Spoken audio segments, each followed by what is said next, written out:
Yo, Thought Warriors. What is up? Higher Learning is on. It's Zohran Lathan Jr. And it's me, Rachel and Lindsay. Interview heavy show today. We got Roy Wood Jr. Beautiful conversation. Beautiful conversation on fatherhood, on his brand new book. We also got Ed Zitron that's going to come on. And he's going to come on and talk about AI, artificial general intelligence, data centers, Rachel's portfolio. You're heavily invested into AI. I didn't say I was heavily invested, but as Ed will say, we all kind of are tied to it in some way or another. And if those things that Van said did not make sense to you, like they don't for me at times, Ed explains it all. Ed explains it all. Can AI become something that thinks for itself? We'll see. It's interesting because I feel like I'm definitely informed, but now I'm scared for new reasons. Oh, yeah. the reasons that scared me before, they're not the same. But I'm still scared. You ask great questions, by the way. I particularly like the question that you asked about the housing bubble. It's a great thing. It's in my research. Thank you. All right, let's get into the show. Kamala Harris is back. She was talking to the BBC and she said she might run for president. Donnie. Stories of your baby nieces, Amara and Leela. When are they going to see a woman in charge in the White House? In their lifetime, for sure. Could it be you? Possibly. Have you made a decision yet? No, I have not.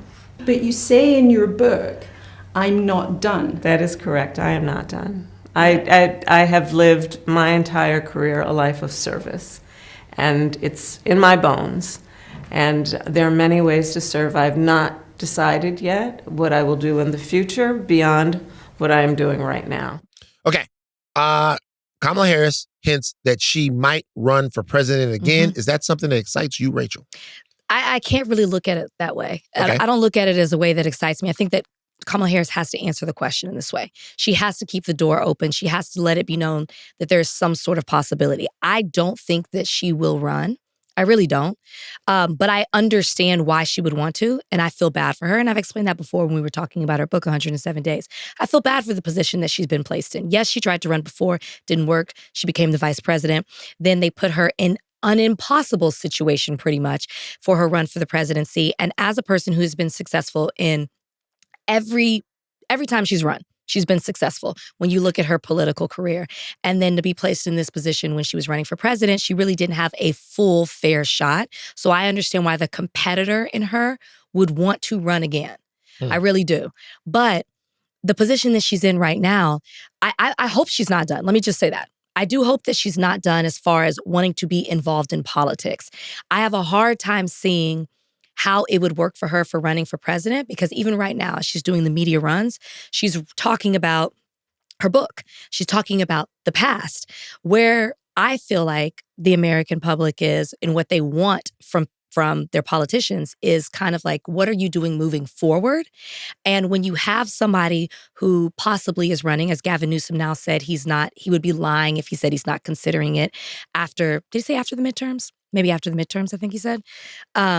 He's in a position where he is actively sitting in office, opposing Donald Trump, challenging policies that are being placed out there by Congress. He's being combative in a way that Kamala Harris is not in a position as much to be in because she's not in a political office. She's talking about her book, which is about the past 107 days. So I don't see her having the advantage as maybe some of her other Democratic political opponents who might run have over her. So I just don't know. So all that to say, it's hard for me to say, am I excited?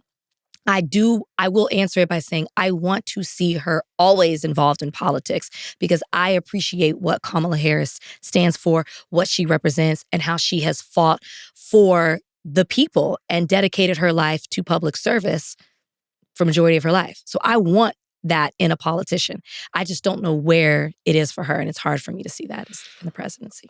So this is the third time she would have run for president. Yeah. She did run in 2020, so we should say that there was a truncated campaign that she had to be a part of. But then there was, in 2020, a full Kamala Harris president campaign. This would be the third time she would won. Well, what do you mean shortened?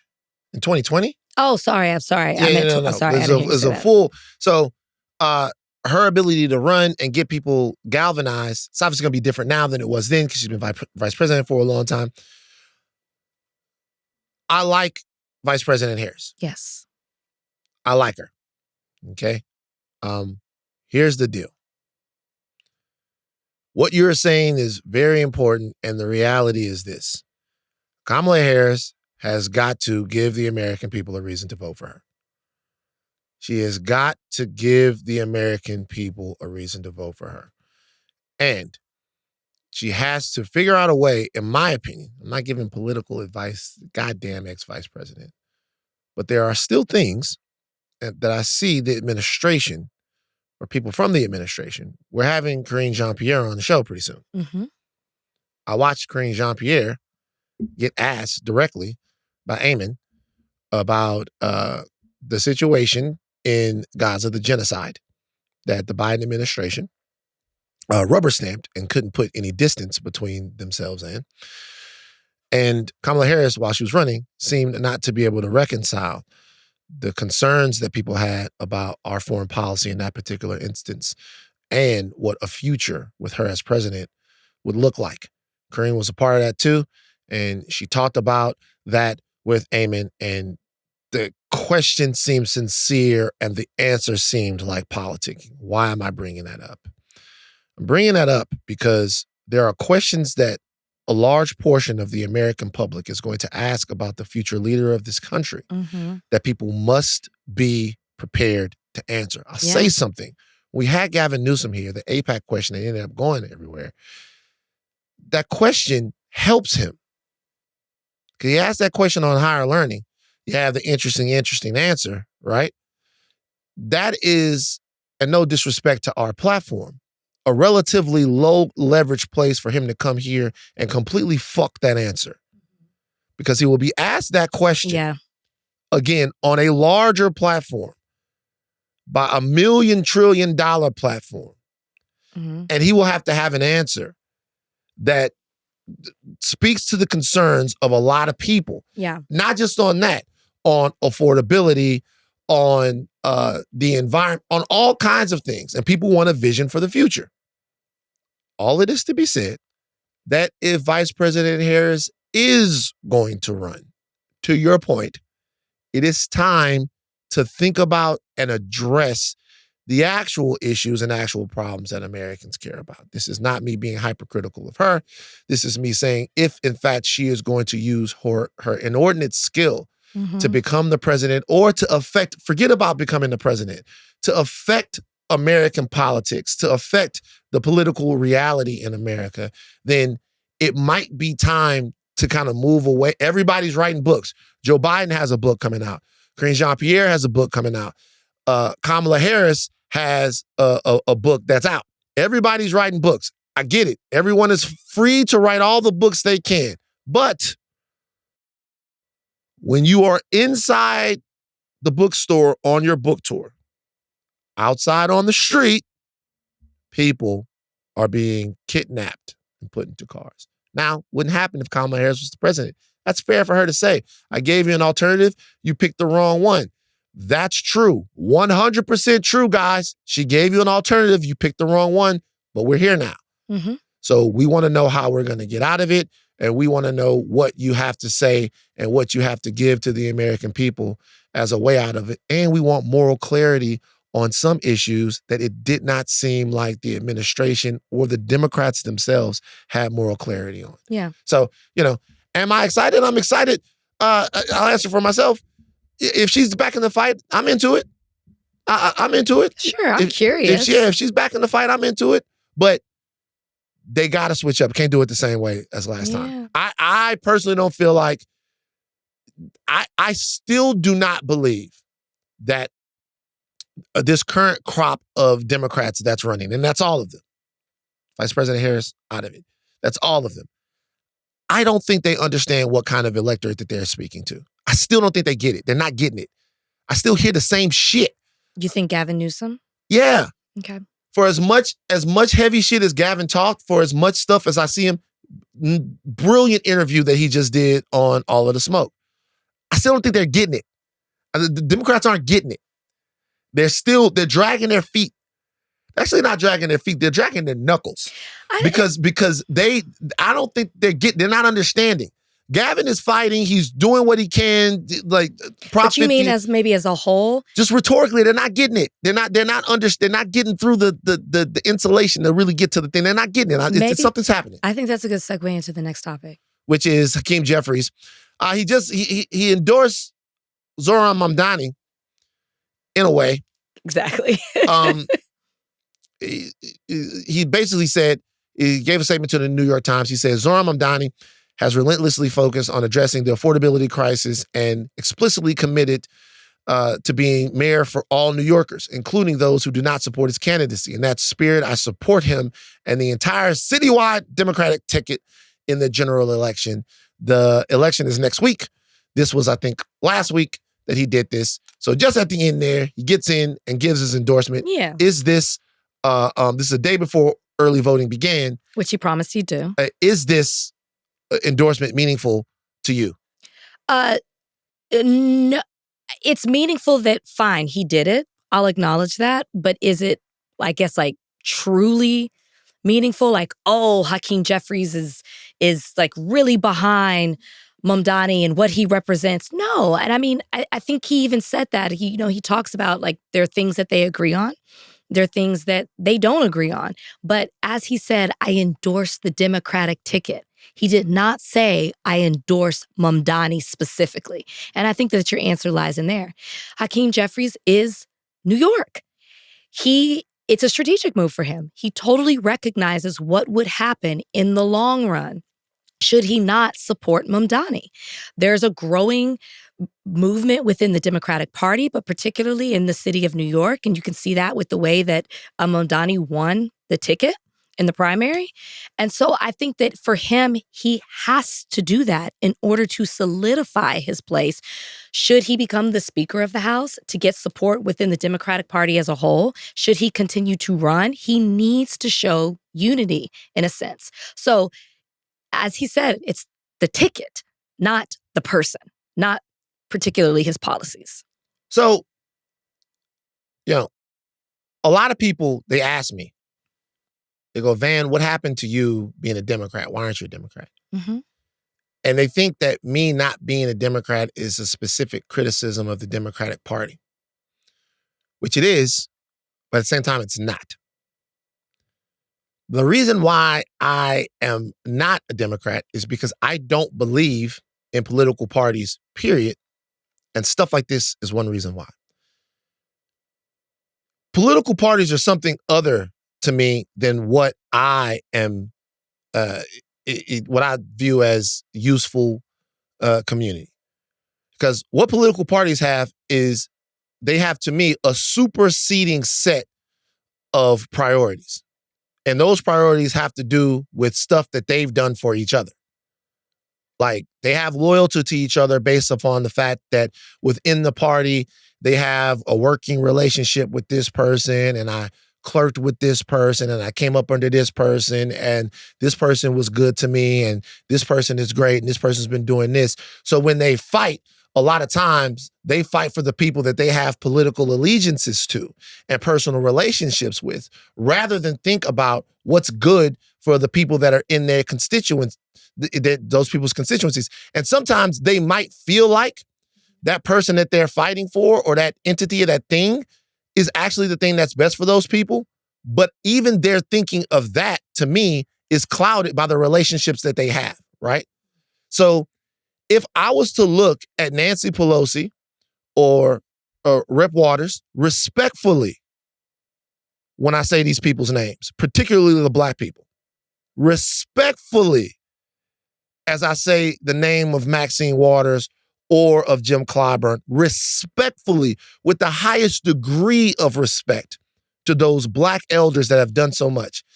If I was to say, just make a broad general outlook on either side of the aisle, that I don't think that certain people have the vigor, have the vitality, or at this point, the credibility to continue to be prominent voices in this party. Meaning, one thing that is holding the Democrats back is their inability to adapt to a changing landscape of their own electorate, of the people in their electorate that are ready to step up and lead and the issues that those people are connected to. And one of the reasons why they can't sometimes understand it is because they're from a different generation. It is not in any way meant to be disrespectful or dismissive, but they are legitimately from a different generation. We talked to Roy Wood a second ago, and we're going to show you guys the interview, play the interview for you guys. And we talk about our fathers, and we talk about the men that raised us, and those men did their best. But they were from a different generations with a completely different set of inputs into the world and into society than we do. Totally different. Yeah. So if you're trying to lead a contemporary world, it sometimes puts you at a disadvantage, and this is on both sides of the political aisle, to be led by people who aren't really living in that world. And true. The reality is that, like, when you say that, there are all kinds of things that get in the middle of that criticism other than whether or not it's true. It's loyalty to the people that made you. It's an understanding of the inner party workings and all of that type of stuff. And they're probably right about all of that. They know what it takes to mobilize people. They know all of that stuff. I don't want to be a part of that. I don't want to have to. I'm always going to show deference and respect to older Black people. That's how I was raised. Always. Yeah. That I respect. And that respect me. Okay. But I don't want to have to show loyalty or to be in the bag for somebody just because party says so. Yeah. Just because, hey, there's somebody younger, somebody newer, somebody fresher. This person might be stopping new voices from coming. This person might be stopping this from happening. There's all kinds of, it's like you have something to say. Children are being bombed in Gaza. I can't say anything about it because that would cross the president. I can't, that's not good enough for me. And a party that is that that's not good enough. I can't do that. Now I can caucus with them on issues that I agree with and things that we have in common. But overall, I just don't think that works right now. Sure. And so the flexibility of being able to look at something issue to issue and look at situations issue to issue is very important to me. And when I look at the fact that the Democrats watched a candidate that is a rock star, once in a generational type candidate, right? They watched him in the landscape of New York, a very diverse electorate, legitimately light a fire under the people. A broad, multiracial, diverse coalition of people that this candidate spoke directly to. But because he's newer, different, doesn't quite align with the status quo of what the Democratic Party is, they actively tried to sabotage him. Yeah. They actively tried to sabotage him. They actively tried to not support it. And I'm looking at it and I'm going, look, Mamdani is an unknown quantity. He still has to govern. When he is elected, which he will be elected, he will win, he still has to govern. And there is plenty of runway for disappointment with someone who has those types of ideas and has made these types of promises. Don't get me wrong, you guys. And these types of enemies. Don't get me wrong, guys. It's not a done deal. However, the fact that really, the party establishment tried to extinguish this, like, what it's odd. It's not odd. I don't know if odd's the word I would use, but it proves your point as to why you stand where you do. You guys, we're delighted back again on Higher Learning to have, I guess, a frequent guest now, but somebody that we love, comedian, author, television host, Roy Wood Jr. joins us on Higher Learning today. Everybody give it up for Roy Wood Jr. A pleasure to see you in person finally, and good to see you again, brother. Nice. Absolutely. Rock with this podcast. This is the perfect spectrum of niggerdom. Say more. Well, because you can get like politics and you can get like some legitimate discussion and analysis about Black women and Jasmine Crockett. And then also we might fight Memphis Bleak. Shit. Yes. There is a spectrum of all things that are relevant to the culture. Like, both, all those things are as important as the other. That's true. even if they don't have the same societal stakes, it's still worth discussing and analyzing. So it's part of why I fuck with y'all. So let me ask you a question then. Shouldn't we change the name of the podcast from Higher Learning to Niggadom? I was about to say he was going to make it the subtitle, but there you go. I knew you were going to try to do that. Nah, you got to keep this balance, sponsorship money. It's true. It's true. Corporate. So we were talking about something off camera. I'm going to ask you now. Okay. We were talking about guys that we know. Shout out to Omar Dorsey. Yeah. Because we were talking about how great Omar Dorsey's career has been. Prolific resume. And still going this way, having a great career in a great season with, some of the shows he's been on recently and stuff. We were talking about playing historical figures. Yeah. And that Roy Wood Jr. has not played a black historical figure yet. If you were going to play one, who would you play? Somebody told me on Twitter that I have a civil rights hairline. Now, it's fine. And you don't really know what something means. And then you go back and look at pictures of Dr. King and everybody from that era, everybody's line was pushed back. A little bit. Everybody's line was pushed back. Yeah. I don't think I could play Dr. King. Everybody say I look like Dr. King sometimes. I get that comparison. You could definitely play him. No, I saw there's a video of you signing books in a suit recently that you posted. And that's when I saw it. I said, oh my God, he's Dr. King. You know what? So that's why I stopped wearing suits anywhere but the Daily Show. Because people just be like, oh, you look like a preacher. And you don't take the joke serious no more. And I'm like, no, I'm not a pastor. Yeah, you look like a pastor. That was one of the first things, they try, in wardrobe, they try and put you in brown suits and dark grays. I'm like, ugh. Then the civil rights colors. Yeah, they are. I can't, black, brown, and dark gray is freedom. So I need a nice light blue, you know what I'm saying? Put me in some of that Obama tan suit shit. Give me that. But I never thought about it because I feel like all that shit is acting. And then when you're doing a historical figure, then you gotta legitimately take it serious. And I don't know. Give me Jesse Jackson. Let me play Jesse Jackson. Jesse is Give good. Me a fro, and I could be loud. Yeah. But I think it would be interesting because we talk a lot about, what's the book? What's Dr. Peniel Joseph's book? Sword in the Shield. Sword in the Shield. There's so much to the character that doesn't have to just be serious. I feel like you're so dynamic. You would add so much. You think about it. Just be think hard about to make it. Dr. King's life a comedy. But I mean, there's there's nothing funny. I'm sure there was some funny shit, but he could do both. I could be Dr. King, but it would have to be in the vineyard, the picture of him and Coretta on that tandem bike in the vineyard. Oh yeah, it would have to be some lighter, away from how they do they do biopics that are just a small piece of somebody's life. Yeah. That's what it would have to be with me and Dr. King. Now, see, this is a good idea. Okay? This is a good idea. Hold on for a second. This is a good idea. Dr. King, Coretta at the vineyard, 3 days where Dr. King is just on vacation from saving the world. He's just with his wife. And then they're you do that movie, but then you put in little things to let people know that hey, maybe he runs into a family, he gets a call, whatever. At the end, he literally he's in the whole time he's in a short set, right? Because he's on a vineyard. I like that. But at the end, he literally puts his suit back on Superman's suit and he leaves the house to go and do his work. This movie is cold.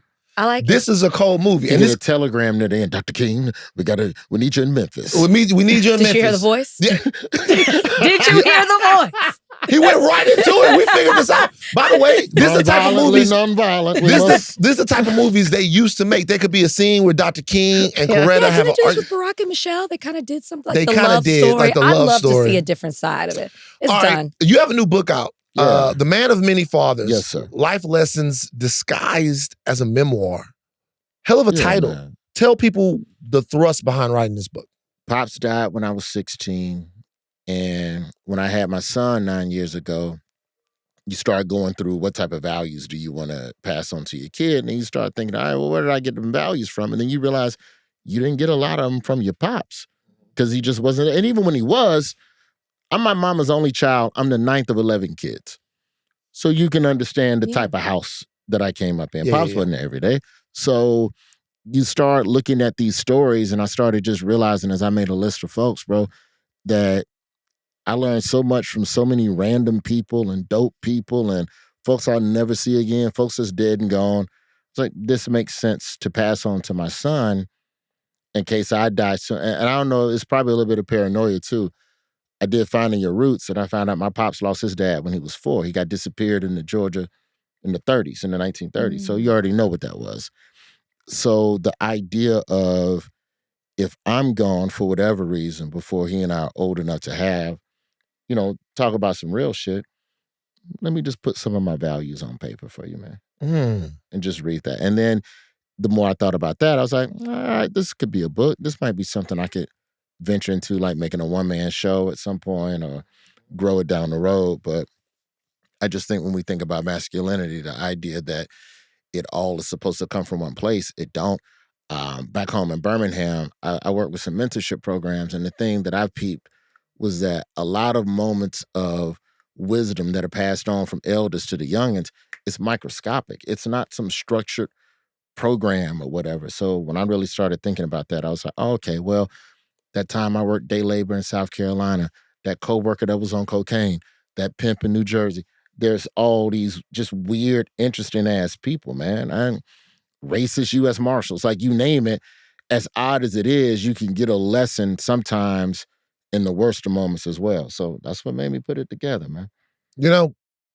This is something that's sometimes difficult for people to understand that look into the community and maybe don't have a lot of experience with it. I remember vividly walking into a Circle K with my friends, and there's a guy outside the Circle K in Baton Rouge, and he was an addicted brother, as what we would call him at that time, would be a crackhead, right? And I remember he walked out and he pulled me to the side. He's like, hey, you see them little niggas that you with? Them ain't your little niggas. He's like, I see you getting on and off the bus, and he's like, them ain't your niggas. And I'm like, man, get off me, whatever. I remember went home and told my dad, he's like, man, the crackhead tried to tell me, and my dad was like, now why wouldn't you listen to him? He's like, he didn't see everything that happens around there. He's like, if he tell you how to do something in terms of like how to stay off drugs, maybe you don't listen to him. But if a man is giving you his wisdom, you give him a second to hear him out because of what he's seen. People do not respect the wisdom of people who've had tough, hard, maybe even deviant lives if they haven't been around it to see the humanity of those people. I think also, I believe that some people are put in front of us on our path as an example of what not to do. And there's a lesson in that as well. So when I did stand-up, my first 9 years of stand-up, I was a road comic in the South. So you go to these clubs and you'd work 3-4 days at a time. You'd be in the same city for 3-4 days. I'd go get a job. And I would just work day labor or whatever during the day. While you was doing the stand-up? Yeah, because you're in the hotel all day fucking off. You playing PlayStation. Mm-hmm. Nigga, go move a brick or something. Oh, wow.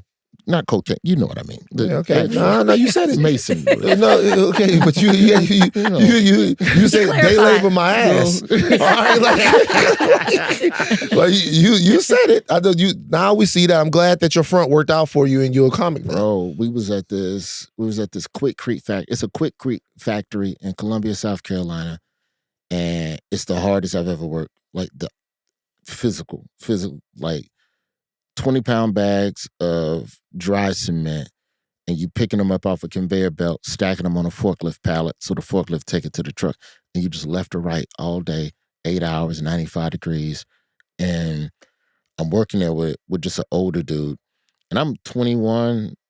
I'm on probation at the time for credit cards. We can talk about that later, but you think these OGs are giving you wisdom, man, you need to get off papers, little nigga. I'm telling you, man, you getting your shit together, man. You got it. And come to find out, like at the end of the week, he's like, yeah, you 20. You do this job, you'll be a supervisor in 5 years. I'm 55. He's basically saying, I'm too old to do this forever. I'm going to age out. I ain't got a chance to be as great at working outside in the heat as you. And it's like the whole time you think it's an inspirational message, but it's like, oh no, that's not what I want. And I don't know what pushed him to that point where, God bless him. You a free man and it's an honest day's work, but this ain't what I want to do. And you are way too happy to be doing this shit. And I'm like, oh, I got to get back in college. Mm-hmm. And that's how I got the idea to, okay, let me go back to school. Because I was going to quit school.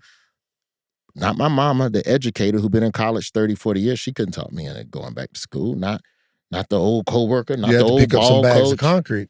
Yeah. Yeah. Oh, shit, this is what out here? Let me go and get that degree real quick, bro. And I think the thing that I really also noticed in the book, just in putting the book together, was just, of course, there were women in my life. There were women that impacted me, but because I still had my mom, I didn't naturally gravitate towards women. Like, the women in my life were placed there, but like when I look at like anytime I was in a room, I'm trying to find somebody 10, 20 years older than me and just have a chit chat with them just to see what they about, just to see what they into. Because I never got that type of camaraderie growing up, man. And so I think that's kind of where I really ended up finding myself without really screening people's character in some weird situations. But even in that, you still learn something. Did your definition of fatherhood change while writing the book? I think my definition of forgiveness changed. What do you mean by that?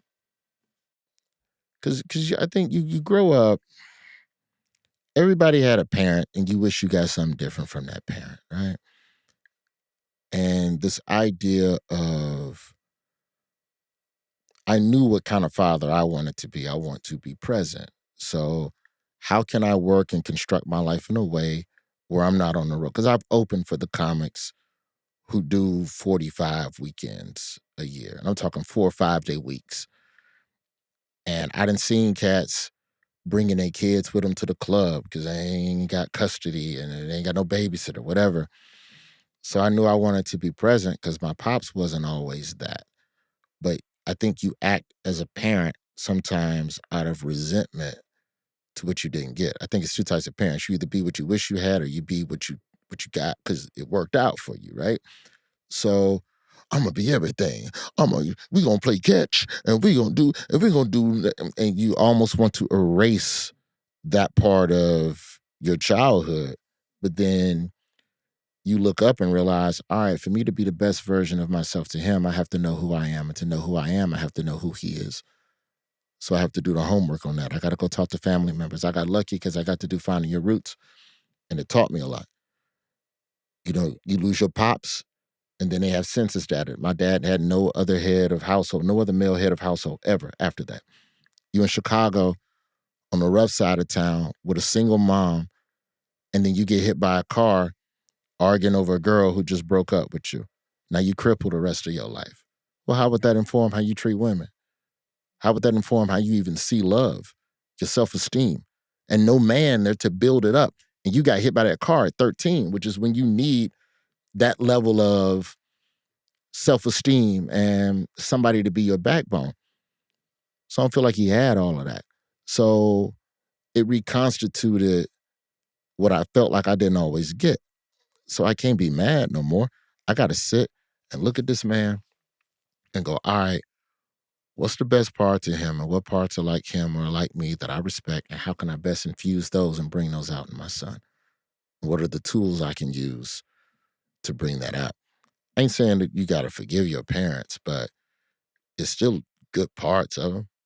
So you gotta go find that. So like that, learning the idea of, all right, I can't hold on to whatever was between you and my mom's, right? I got 2 younger half brothers who I was of all my siblings, I'm closest to my 2 younger halves because we're closest in age. Pops would bring us around each other.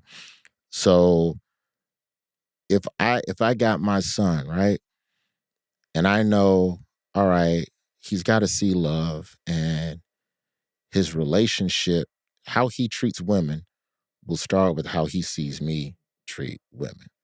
So then I got to show him love. So then that means I need to make sure that whenever the time comes to bring a woman around him, that I have to love on this woman. Like it's a demonstration in a way. All right, fuck. When did I see love? damn, it wasn't him and my mom. It was him and the other woman. So now to be a better father, I have to sit and literally dissect the relationship my father had with the woman across town.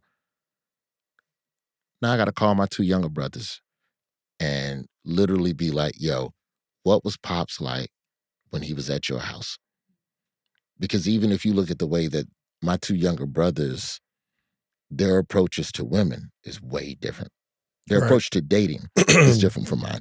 Because they had 2 folks that was trying to make it work. I had 2 folks who didn't even stay in the same room, bro. Like, we lived together. We moved back in with my pops in the 4th grade because I was starting to wild out in Memphis. So my mom's was like, look, we ain't got to fuck with each other. Just make sure the boy don't join the gang. Yeah.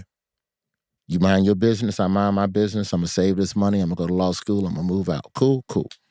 And that was the kind of the agreement that they had. Family for the sake of safety.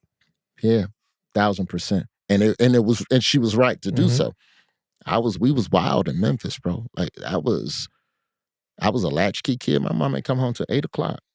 I can do whatever the fuck I want. Like we was out riding around the apartment complex, setting shit on fire, keying cars. Good grades though. Yeah. Cause that keep your mama off your ass. Right. People don't understand that. People don't understand people don't understand. A lot of people talk about like how this generation is grown up and all the safeguards and stuff like that, antibacterial soap, Amber Alert, all of that stuff. And I tell them, I'm like, that's a response to our childhood. Because sometimes we would go, it is. All of the over safety is a response to us. Because sometimes we just go, all right, cool, we out, bye, gone. All right, okay, come back when, all right, cool, come back. Or mama, daddy wouldn't be home. Like all kinds of stuff happening. We in abandoned houses. We breaking windows in abandoned houses. We got bikes. Y'all think a bike is a fun thing? A bike is a crosstown transportational tool. If you ride that bitch, you ride the bike, you don't know where you at now. It opens the world up. Yeah. Get y'all hop fences and steal fruit. Steal fruit. If you had oranges, not me. Hold on. That's the deal, Rachel. It's like if you had oranges, hey man. Like, and it was sometimes people will come by and they'll be like, they say the name of, hey, she got a kumquat. They got kumquats over there, and we'd be like, they got kumquats? Like, yeah. Hey man, we gotta go get some of them kumquats. Van, you down? Like, yeah, let's go get some of them. Doing all kinds of dumb shit. Yeah. But just out there, wild. But if your grades was good, or if you made it back home before whatever, they pretty much let you go figure it out. They didn't care. I remember, man, so my mama from Clarksdale. Yeah. We spent every summer she a vampire? in Mississippi. I heard about y'all from Clarksdale. So I heard y'all she a vampire? We spent every summer in Clarksdale, me and my cousins, and on my grandma's street total, it was about like 15 to 20 kids. Like peak summer when all the cousins from every house descended on that street. Yeah. We was running in a pack, bro, with no supervision. And you would go to vacation Bible school from like 9 to 2, and then you reconvene at 2:30 and just run the street playing the fucking mosquito truck. Come by. I know y'all had that in Baton Rouge. Come down the street with the mosquito thing, poison, the whole nine. Spraying insecticide. You guys don't understand. Just spraying poison into the atmosphere. Oh, here come the mosquito truck. Just only in black neighborhoods. But you playing street football, and you're supposed to wait for the cloud to dissipate. You're supposed to go inside. Just come back there breathing it into your lungs. And aerobic activity.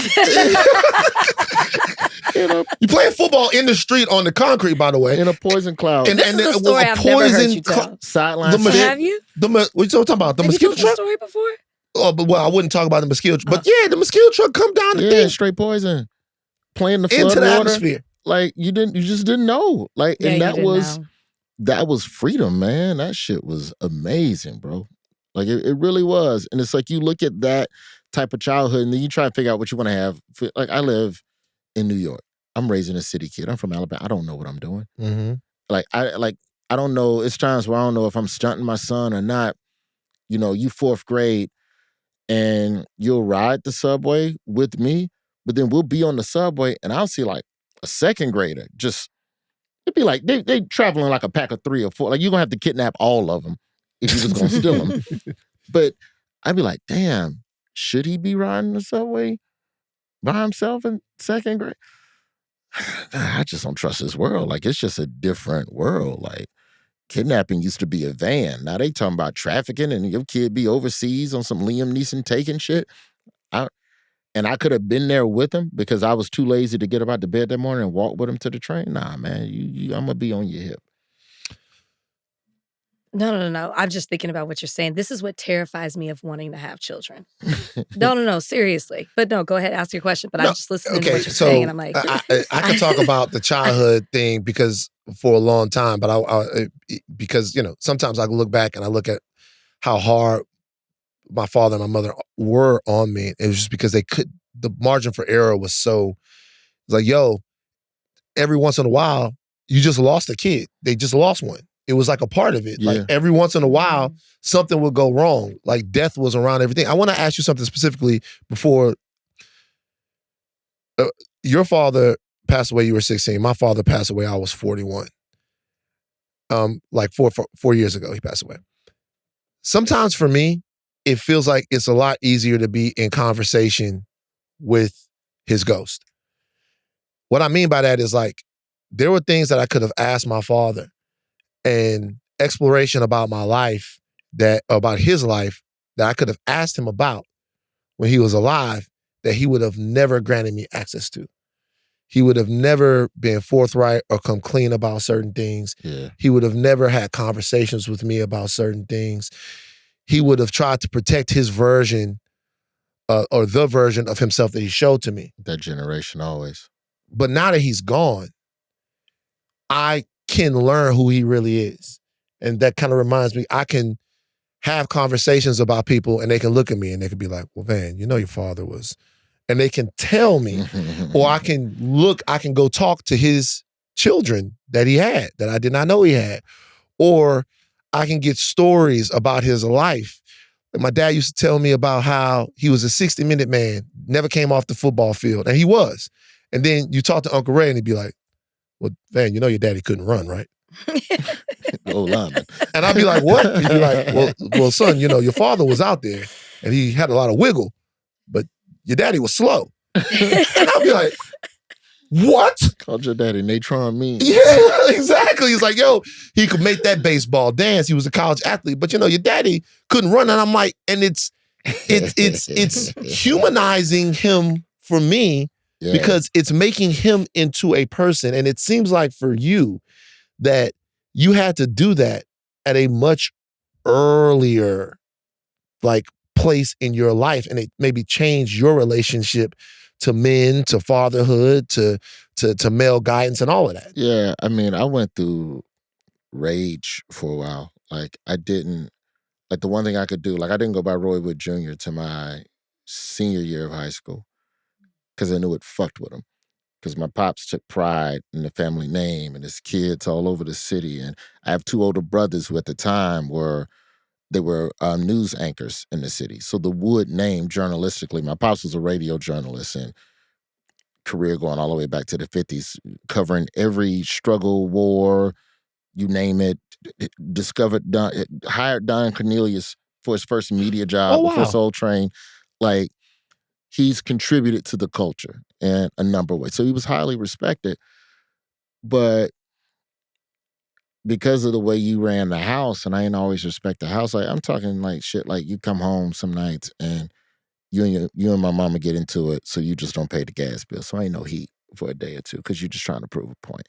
So, no, I don't want nobody to know I'm your child. Even though everybody knew. It's just for being, that was the thing. So when he died, my pops didn't, it sounded crazy at the time, but where we are with the administration now, nigga might have been right. My pops didn't pay taxes because he didn't believe that the Voting Rights Act for Black people was written in a way to ensure its lastingness into perpetuity. So he refused to contribute to the government fiscally that did not see the Black person as whole. It's very convenient. Yeah, but then when you die, the IRS comes for your fucking house. Right, that's not funny, but I was going to ask what happened with that. Yeah. So imagine your pops dies on a Monday, the IRS sends a lien on a Wednesday. My mom is still legally married to this man. They never divorced. Shit. So she is the She's under it, executor of the yeah. estate.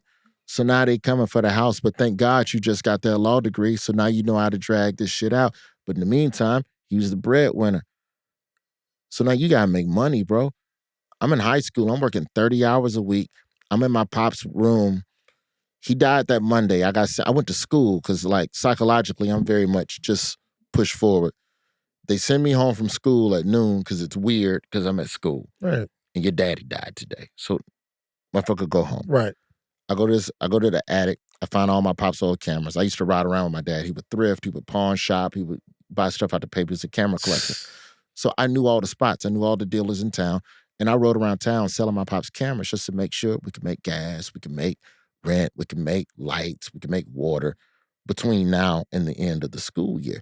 That don't leave you a lot of time to mourn somebody in that moment. You know what I'm saying? So then you get older. I hit my 20s.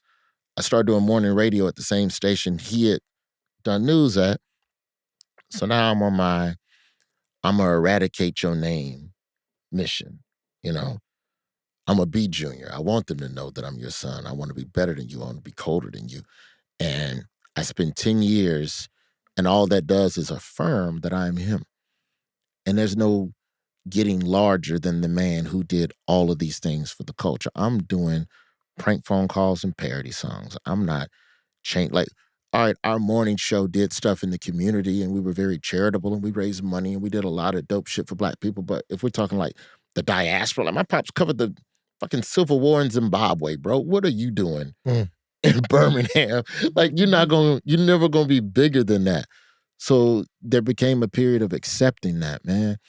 And when it really shifted for me, I did the correspondence dinner. And I'd given a shout out. So my pops was the co-founder of the National Black Network, which was a syndicated Black radio conglomerate of reporters who supplied news in the 60s and 70s to Black radio stations. So you can know it's Black Twitter. It's like, oh, gee, here's the Black news of the day. We are the reporters deciding what the Black news is. NBN, through a series of mergers, evolves into something called AURN, American Urban Radio Networks. And so AURN has a table at the Correspondence Dinner every year. And so I gave AURN a shout out. And it's like 30, 40, April Ryan and all of them at the table. And we're at some of the after parties for the Correspondence Dinner.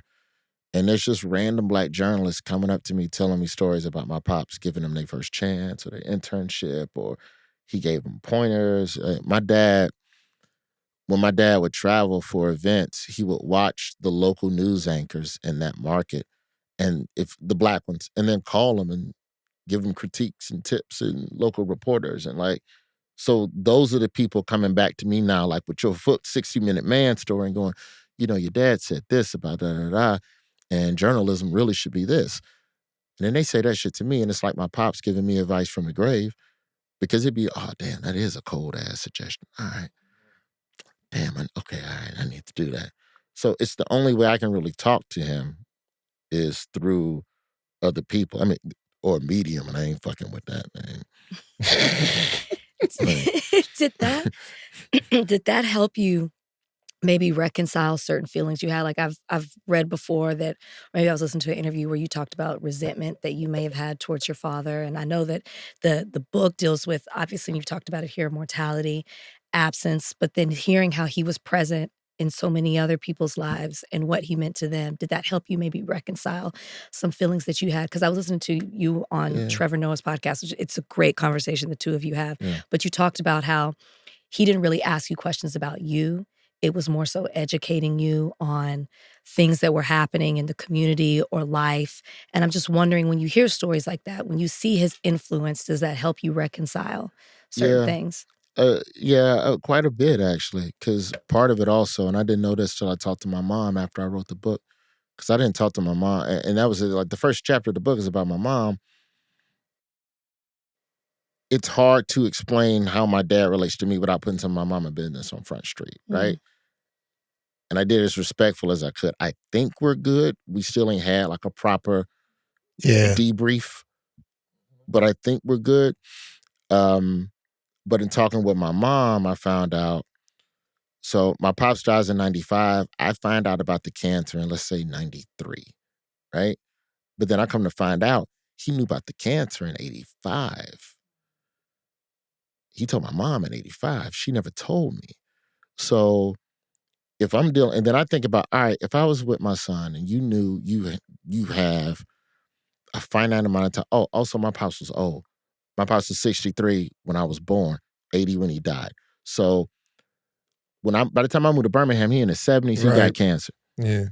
And he's not taking chemo because he don't want the shit to make him too weak to do his job because he got pride. So if you have 10 years left with your child or less, what would you teach him? What would you really infuse him with? It ain't going to be, how was your day? It ain't going to be, tell me your favorite color. It's, let me get you ready for the world. These motherfuckers are out there. You got one world. Yeah. And they're trying to get you. Yep. So let me get you straight on this. Come with me backstage. I'm interviewing this dude named Jesse Jackson. I want you to see this. Come with me over here. Minister Farrakhan's coming to Birmingham. I just want you to, and I'm sixth grade. The fuck I'm doing on a school night, like 9:30. with Minister Farrakhan. But looking back, that's like, so incredible though. 9:30, you and Minister Farrakhan sitting back there. Like but see, it's funny. He did what he could. He did what he could. Yeah, it's like, let me just give you the most important nuggets. Here's the resilience you will need. So start with that. So you can't, I can't still hold them to that. For sure. I gotta let that go. And it don't help me raise the boy. Holding on to it does nothing for me. So I've rarely seen where resentment has helped in any capacity make you a better person. That's true. I have to say something, or Jason Wilson will watch this and be mad at me. You said something earlier. I want to name it. And Detroit OG. Yeah. It's the man. If you guys haven't seen it, go watch our podcast. Go watch our podcast, and then go watch Mr. Wilson talk to Cam Newton on Funky Fridays. Cam almost broke him. Cam almost got him. Like, Jason was talking about the importance of getting married, and Cam went, well, Jesus wasn't married. And Jason goes,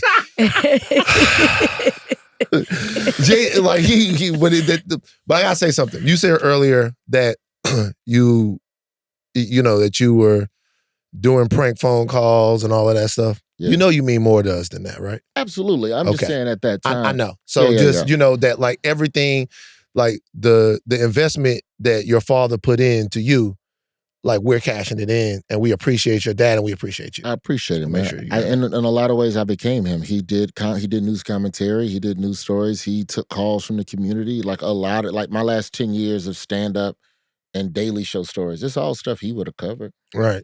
Gang violence in Chicago, the Million Man March, Cop City in Atlanta. Like, most of the black stuff I did on Daily Show stuff, my pops would have already had a politician on talking about. But at that time, in terms of when I was in Birmingham, 01, 02, first starting at 95.7, getting out of his shadow, the things I was doing collectively for the culture were far inferior. Right. To him. To what he's, So we've talked a lot about your father and kind of searching for him or seeing him in other people. Somebody outside of him, as you talk about the man of many fathers, somebody outside of him directly that you talk about in the book, maybe that really meant a lot to you, maybe give people an insight into that, like somebody other than your dad, someone who had to step in.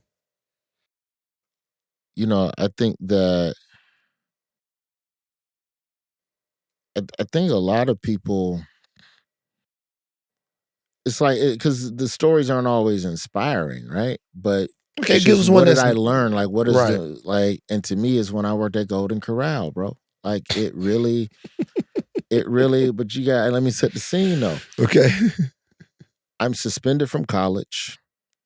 I am, at this time, I'm on probation for what would eventually be 3 years, but I'm suspended from school for using stolen credit card on campus, mail theft. I had a work study at the campus post office. I stole a credit card from the post office.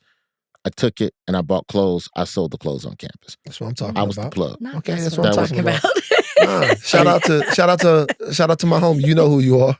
Sometimes prior to that, it was food, it was PlayStation game. But when I graduated to like doing like clothes and like using like tangible cars, like, all right, fuck, you got to come on off the streets first. Yeah. So when you're on probation and you used to be the plug on campus, you have no friends no more.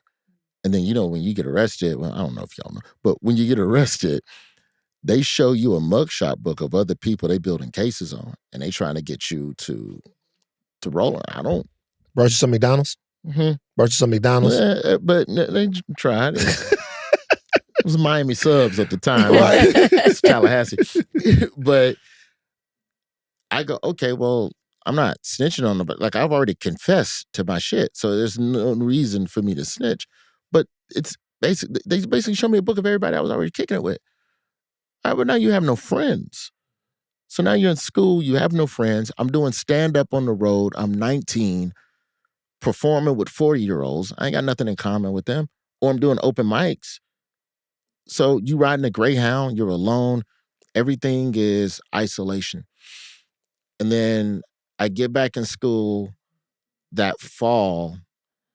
It might have been that fall into that following year, but there was a bomber on campus at FAMU. There was a with the fam. Yeah. And so there was a white boy leaving pipe bombs in the bathroom, and so 2 or 3 of them went off. Nobody died. There might have been an injury or two, but at the time, this is like peak burning of black churches. So yeah. It's a precursor to where we at now, but like the campus was real tense. And so they started running an investigation into figuring out who possible suspects are. And the FBI came into classrooms at FAM and was pulling people out the classrooms who were on active probation at the university and questioning you in the fucking hallway, like not even like in some tucked off room, just what are you doing? Have you been around explosives? Do you have any disdain for the university? Like just grilling you about, is this a student doing this and not an actual white supremacist, which it turned out to be. Because I got pulled into the hall, people see me, so they know that something's up. Like my arrest wasn't publicized at the time because they were still building cases against other people. They didn't want to spook folks out. But now, what's up with Roy? Folks started digging, pulling paperwork. They found my paperwork. They sent in the paperwork to the professors and to the student paper, trying to get stories written on me to get me expelled, even though the decision had already been made for me to be suspended and be reallowed. So folks were trying to like really fuck me up, bro. And so this idea of forgiveness and friendship, all I had was Golden Corral. It was the one place for a year and a half, almost 2 years, where I was not judged, I was loved, I was embraced by every single person in that fucking store. Every cook, every dishwasher. And like when you work at a restaurant, everybody is a different age, a different goal. It's and restaurant jobs, like your job is the first time as a child where you're around adults who don't give a fuck about you. They don't care about your matriculation through life and it's just working around regular ass people. And so my PO had to come in and verify my employment. And I thought I was going to get fired. Come to find out, Golden Corral, half the store was on papers because they get because they get the tax credit, the hired felons with tax credit. So now all the dishwashers in the back, it was mostly back of the house on papers. It wasn't the service. So now back of the house taking me under their wing.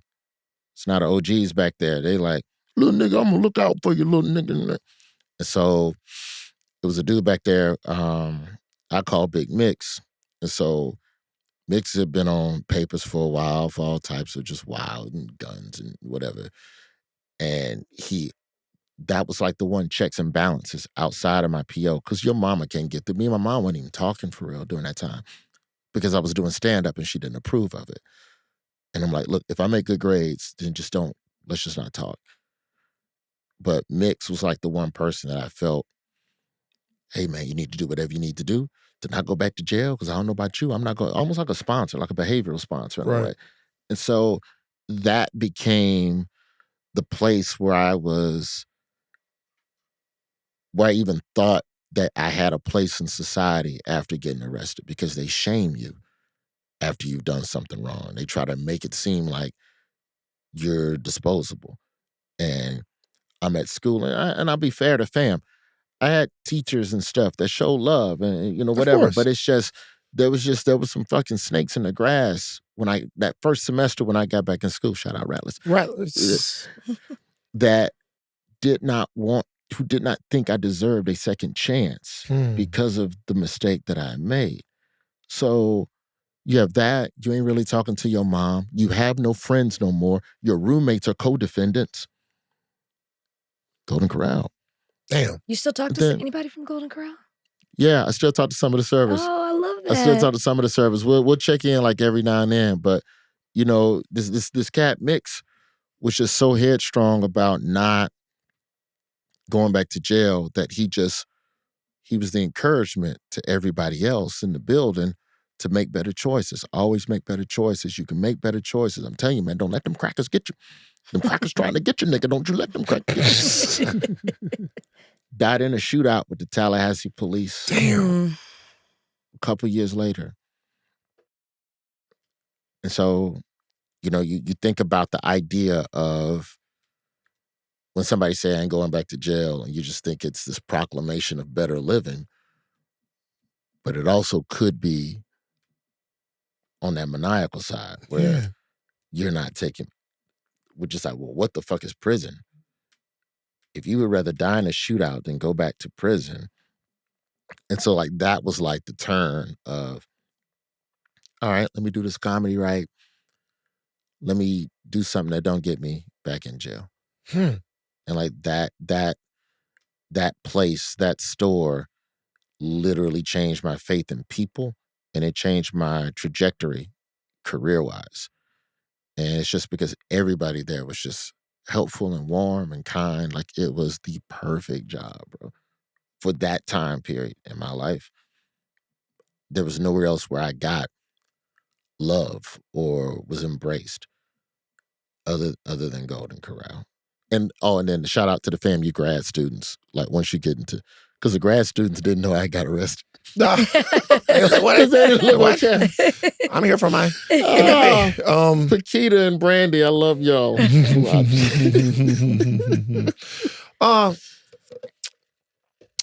Last thing I'll ask: are all of our kids all of our responsibility? You see, going back and forth. Oh, you on some raise a village to be the village? Well, to me, I'll tell you why I ask. To me, that's who we are. To me, who we are, that's an African saying. To me, who we are, there's an understanding that we all have a collective responsibility to guide and nurture and invest into even other people's kids, into other people's kids, because those other people's kids are the kids that are going to be friends of our children. They're going to be marrying our children, in community with our children. That there is one big organism called culture and community, and in order to nurture it, sometimes it's not about being a father to your kids. Sometimes it's about being a father figure, mother figure, auntie, uncle to somebody else's kids and caring about them. Your thoughts? Yeah. Be honest. Let me tell you what I've learned about myself. I'm not good with kids. I'm fair. But I work in support of organizations that there do. You go. Right. That's great That's advice. my thing. Like they used to send us, you know when I used to bomb the worst? Reading to kids in elementary school. Yeah. When they do that Dr. Seuss, come to the school, you's a respected brother What would. happened? You just be expecting them to connect, and they don't. They just be staring at you. Yeah, and I'm like, I fucking laugh, chuckle. You adding voices to the book and all of that, and they just So first grade public school kid. But But no, like there's charities back at the crib. Like pretty much everything I do, like to the village thing, I pretty much do everything I can to just pour stuff back into Birmingham. Like I know it's a million charities and a million causes. If you ain't in Alabama, I don't give a fuck about it. You know? No, except for Precious Dreams, because they help homeless kids in New York. They're dope.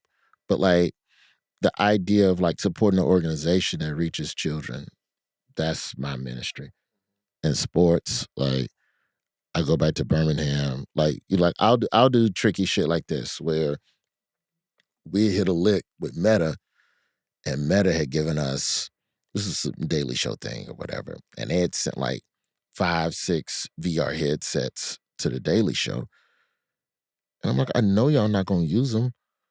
Let me just get, and then I call the baseball, the Win Reality people.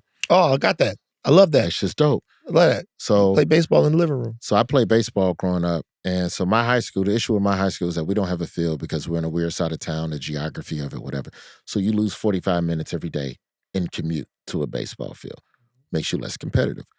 I get with Win Reality. I get with Meta. We donate these headsets to the high school.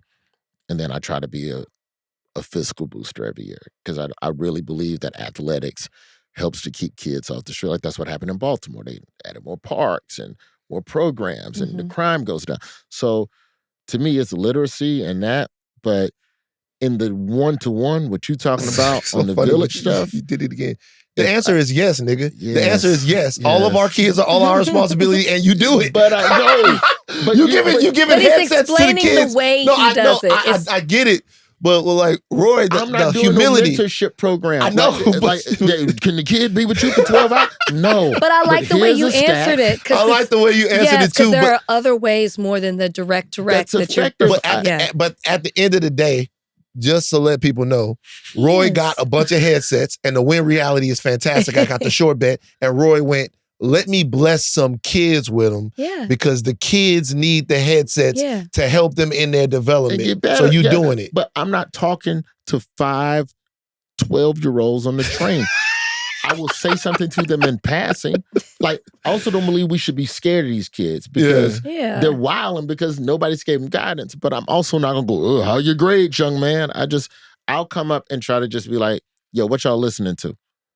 Just talk to me about something, that old school waiter shit. Right. Talk to me about something you interested in. Of Sports, course. entertainment, whatever. Yeah. What are y'all into? Man, I like motherfucking little nut, boom, boom, click. I'm like, all right, cool. I'm going to try and listen to that. And I know they laughing at me because I'm just an old nigga with salt and pepper. But it feels like some degree of, hey, don't view everybody as a mark. Yeah. You know? And they feel seen.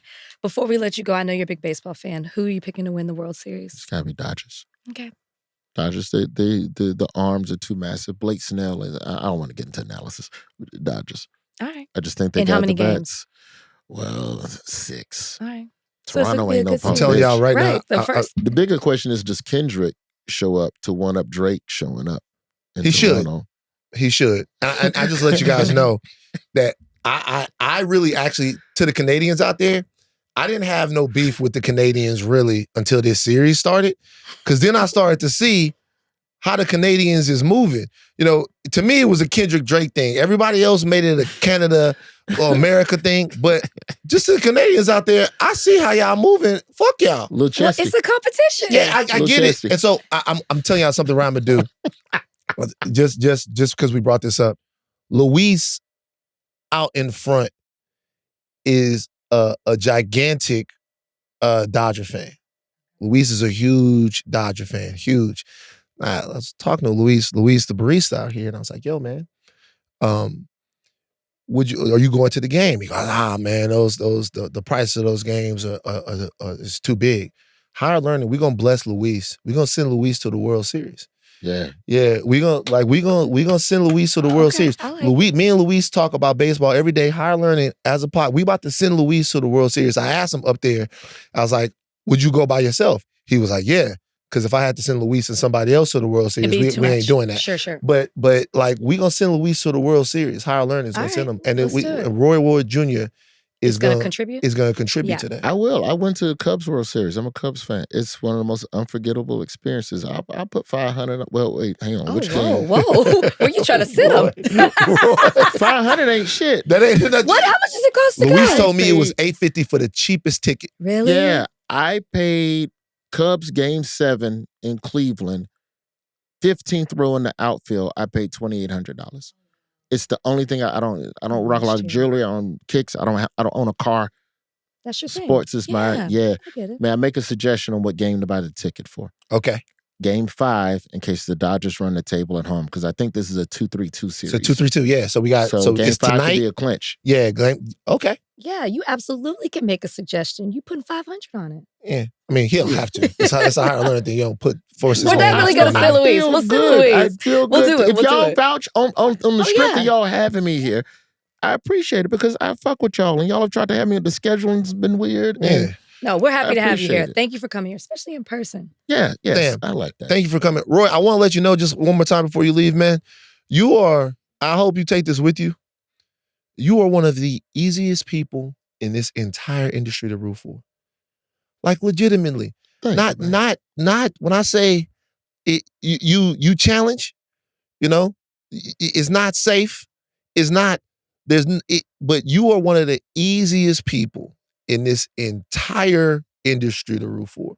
Every time I see you, I'm like, hey, Roy Wood, retweet. Roy Wood, hope it happens. And you're doing so great. The book, everything that you said today, I resonate with so much of it. We resonate with so much of it. The mosquitoes and all of that. It's just almost like the same thing. Even the junior thing. I put the junior on at 41. Yeah. I put the junior on at 41 because I feel like the world will forget my father. And I'm like, let me make you remember his name every time you say my name. So it's the same thing, man. I hope people go get the book, The Man of Many Fathers. I appreciate Life Lessons Disguised as a Memoir. Also, have I got news for you. Season 3 airing now. Saturday nights on CNN. It's so funny. It's very funny. It's so funny. It's such a nice break from the way news is presented. If CNN does right by the show and bring us back in 26, we gotta get you. That's my word. As sure as Luis going to the ball game. Yeah, get y'all on that. Luis going to have y'all had Scott Jennings on yet? No. Surprisingly not. You know what's weird, man? CNN is a little with the talent. With the folks that do Abby and Laura Coates. They don't want you on all day. But there's two different tiers though. They're the actual CNN contributor family. And it's actually a little family. And then there are the meat puppets like myself that they bring in to kick us around. But they treat you so good at CNN. I love my people at CNN. Help me for Anna my Delta Miles. Come on. Bomani Jones has come on. I'm trying to think of other crossovers. Shout out, Bo. Yeah, so I mean, you can come on, man. Can't wait. We come on. Come talk shit. Definitely. Please, it'd be a pleasure. Roy Wood Jr., thank you for joining us on Higher Learning. Hey, bro. thank you all. Appreciate this. All right, man, for real, bro. Yeah. AI. Is it taking over? Is it overhyped? Is it being artificially inflated by 7 companies who are running a circular economy that really is masking massive economic stress in America? Is that a question or a statement? I'm asking. All of these questions, I tried to answer them. I was trying to cramp, I can't do it. But someone that can is Ed Zitron. He is a technology writer, a podcaster. He's the host of the Better Offline podcast, CEO of the media and public relations company EZPR. He's a critic of the technology industry, but also he analyzes it, particularly of AI companies and the 2020s AI boom. This is an important issue. Ed is joining us right now on Higher Learning. Ed, let me ask you something. Sure. Why do you think that ringing the alarm bells on AI's position in our society is important? Because right now the alarm bells that are being rung are, AI could do this, AI could do that, AI will make a bunch of people unemployed, when the reality is that AI right now, the only real business model it has is finding ways to burn billions of dollars, finding ways for tech investors to pretend there's growth, and stabilizing the US economy with data centers being built for demand that doesn't exist. It's a myth. It's built on myth. Okay, but how does this compare to the past, right? Because I think people listening will say, okay, well, we've been in these booms before. We've been in these bubbles before. How does this, what we're going through right now, compare to the 90s tech bubble? So, of the tech bubbles that people talk about, they talk about the tech bubble and they talk about Uber and Amazon Web Services, so Amazon's cloud platform. In all of these cases, there was never this amount of overbuild connected to a product that is yet to really prove much of a business model.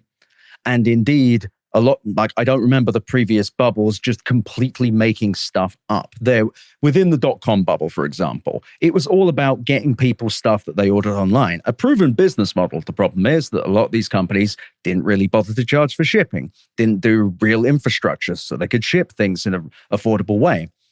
Even with the telecommunications boom with a bunch of fiber laid around, that was still useful for building internet. Now, with GPUs, the underlying hardware behind AI, those really aren't useful for a bunch of other things. And on top of that, large language models are inherently limited. They're probabilistic, meaning they're guessing the thing that you want from them, which means they do something called hallucinate, which is they authoritatively state something that's true, that they think is, that they say is true, that isn't actually true. This, when it comes to doing stuff with them, leads to them, I don't know if you've connected them to a code base, rewriting something and breaking it, or referencing a library that doesn't exist. Large language models. So let's start here. I'm going to ask you about the economy of this in a second, but let's give people a primer on what's going on. You used a couple of terms there. You said GPU, you said large language model. Tell people what a GPU is, and then tell people what a large language model is and how both of those things are tied in to the economy that might make it so that a data center is built across the street from them very soon, like a huge data center sucking up all the resources in their community. Why do GPUs and large language models matter? So those data centers may never get built, but that's a separate thing entirely. So a large language model is it's called a transformer-based model. A very simplified way of looking at it is that it uses probability to compare two things. This is kind of a fudge, but so when ChatGPT tells you something you ask it, it is effectively generating what it thinks is the most likely answer. Now, to run a large language model requires GPUs, graphics processing units, effectively sold by one company called NVIDIA, which is also the largest company on the stock market. To run these GPUs, it's not like you plug them in like a regular computer. They run very hot and you need a lot of them. You need hundreds, thousands, hundreds of thousands in some cases of them to run these models. The other problem is they're extremely energy intensive on top of the cooling, which is already energy intensive. So to do even the simplest things with these models requires you to run one instance, which could be used by maybe a couple hundred people, across 4 to 12 of these GPUs, each costing $50,000 to $70,000 just for the GPU. And that's before the servers and all the other stuff on top. Now, the thing is about all this is large language models at first showed some promise. People extrapolated saying, oh, it can generate text to mean this will be able to do distinct actions. Problem is, you're rolling dice effectively every time. And who wants to roll the dice when you're asking someone to do, I don't know, a financial transaction?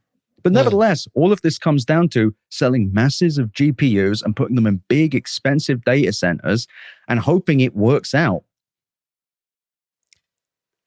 Okay. I'm going to ask, because my questions are more of like, how is this going to impact us? Which is where I get scared and nervous. I think AI is already just daunting, period, right? Like, we don't really understand it. I listen to you explain it. I think I get it. And then something else will happen. And I'm like, okay, I have no idea what it is. So then I go to, I guess, like a broader picture of how is this going to impact me as a person?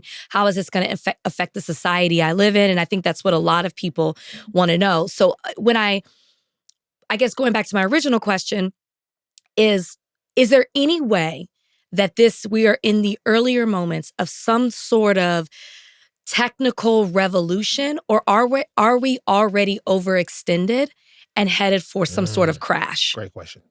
Absolutely. So one of the common tropes of Silicon Valley is that companies start, they burn a bunch of money, they grow, and then they become profitable. That is one of the core tenets. Another thing is that with AI, we have been sold this story of, something that can automate our lives, an intelligent assistant, a thing that can know us and do things for us. These are the promises. The problem is that there's never been a more focused amount of capital on one particular tech ever in any period. So the early days have been and gone because the sheer amount of attention and money. And ultimately, large language models like ChatGPT kind of mostly do the same thing as they did 3 years ago. So, yeah, it's really strange. So while they are better at some things, it's based on these benchmarks. Now, you can't give them regular human benchmarks. You can't test them like actually doing something. You can't have them do a job because they're not really good at that. So they have these benchmarks specifically built for AI. Except here's the problem. They're just memorizing a test. It's things with defined right answers. Because of that probability, they can't come up with novel ideas. They can't come up with original ones. So all of those scary headlines you're seeing about AI is replacing workers. Yeah. Underneath all of them is a distinct lack of any evidence. There was one that came out from Stanford fairly recently that said, I think it was 13% of AI-influenced jobs are reducing in employment. When you looked a little deeper, one of those industries was accountancy, which has seen a dramatic drop in people becoming accountants. It's not actually because of AI, and indeed, no one seems to be able to prove this. However, there is a massive push from these tech companies to push AI everywhere, and it's because they've run out of big ideas to sell us. They don't have anything else that will make them grow forever. So they've stuck themselves with this big, expensive thing. And when you're a big tech executive, how do you prove you have a job? How do you prove why you're there? Buy stuff, invest stuff. The problem is they've now invested hundreds of billions of dollars and nobody's making a profit. Can I ask a follow-up really quickly? Is this what happened with the ChatGPT update? With GPT-5? Yeah.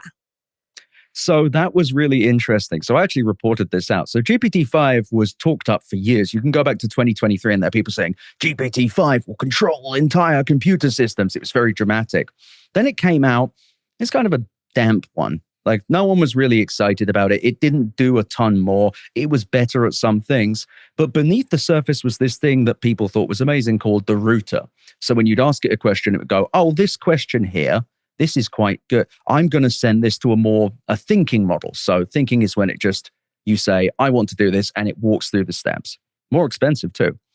I actually had reported out that this router situation actually makes it more expensive. So in the end, they released a more expensive version of ChatGPT that people hated because people were very attached to the previous one, GPT-4o.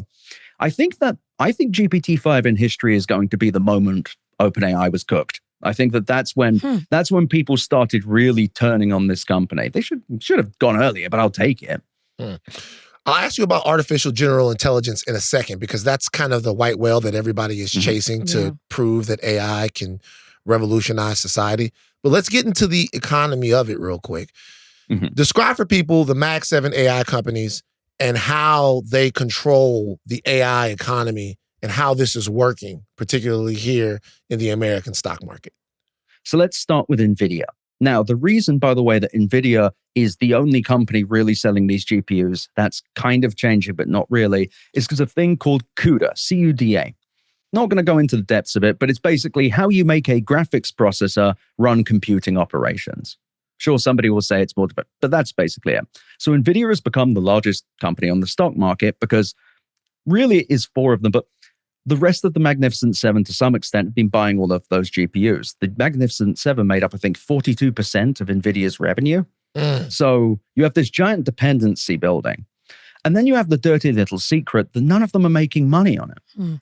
There's no profits here. And we can get to OpenAI in a little bit, but if we're just looking at the main ones, Microsoft, Amazon, Meta, Google, not a shred of profit. In fact, none of them want to talk about their AI revenue. Microsoft used to back in January, but then they stopped. I don't think they stopped because it's so good personally. But so you've got this situation where our markets are based on this idea of selling these GPUs to these companies. And there are other companies buy them too.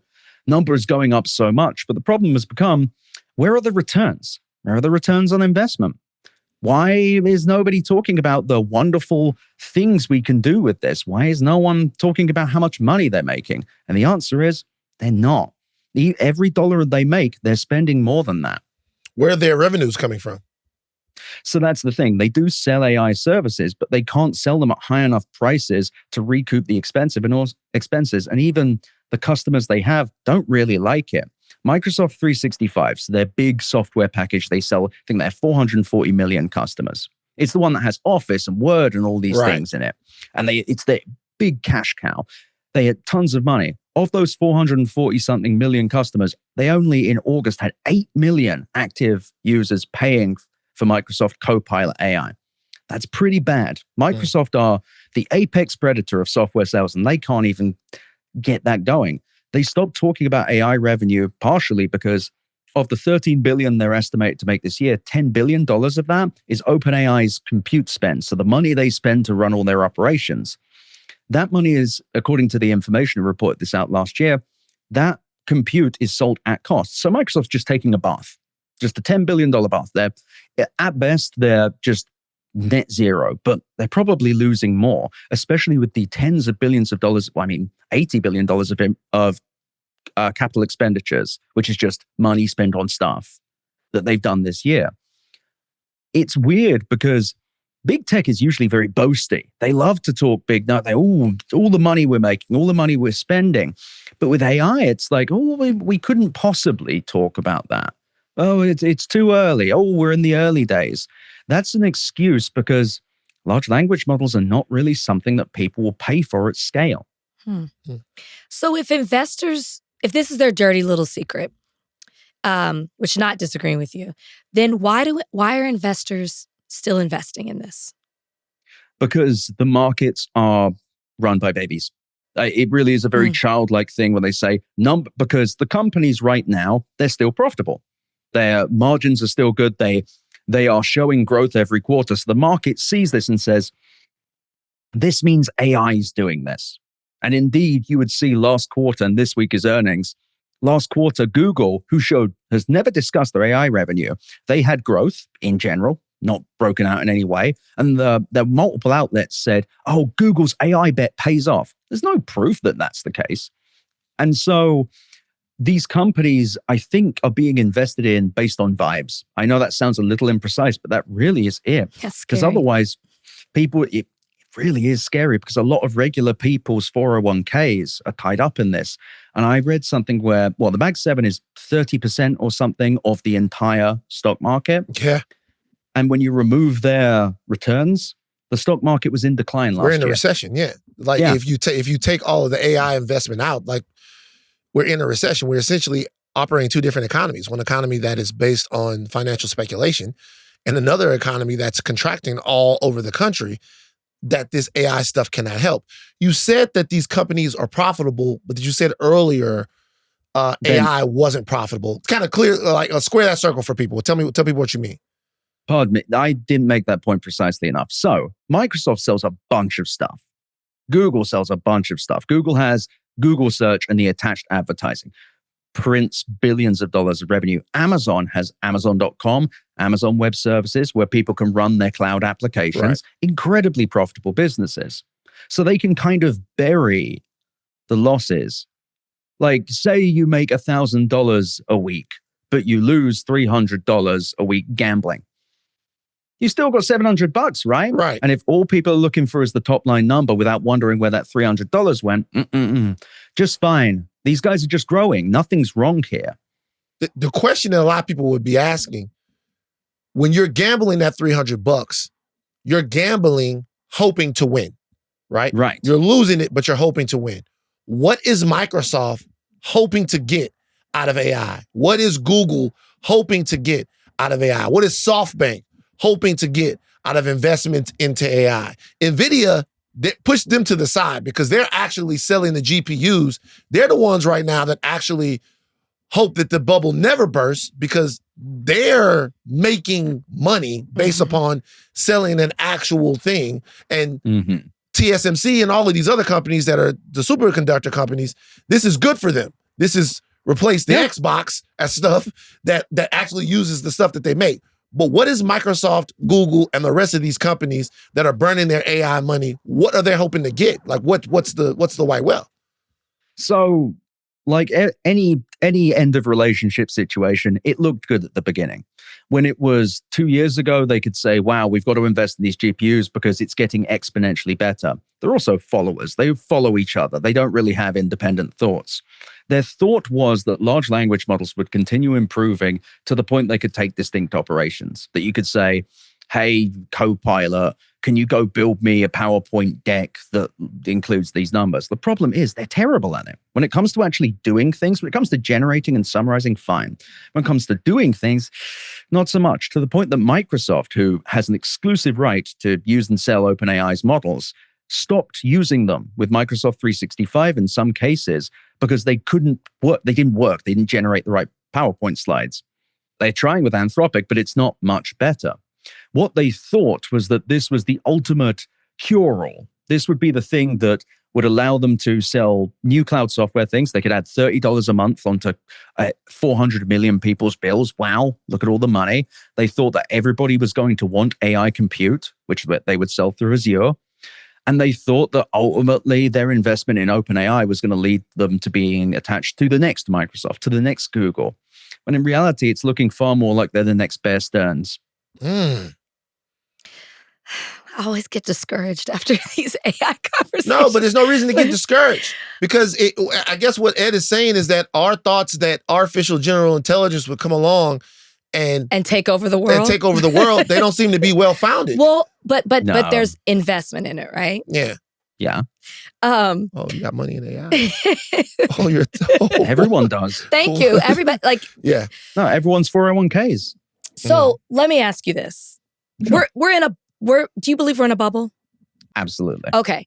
So if the bubble bursts, and you might not say if, it's a matter of maybe you think when, will this be more like the tech bubble, or will this be devastating like what happened with the housing market?